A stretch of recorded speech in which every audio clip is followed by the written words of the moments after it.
In today's video, I'm going to teach you how to set up a GitHub webhook in just 5 minutes. We'll walk through each step, making it straightforward to follow even if you're new to webhooks or GitHub. Let's dive right in. First, head over to GitHub, which you can do by navigating to github.com.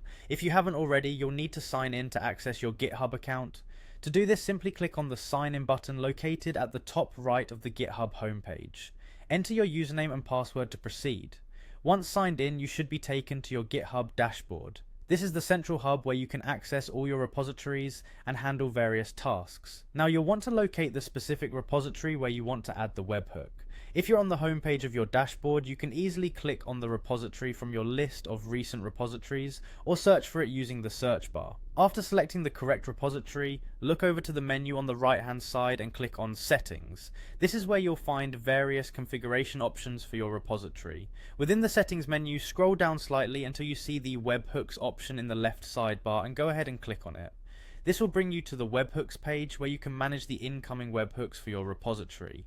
Next, click on the Add Webhook button. You'll see it's a prominently placed button, making it easy to spot.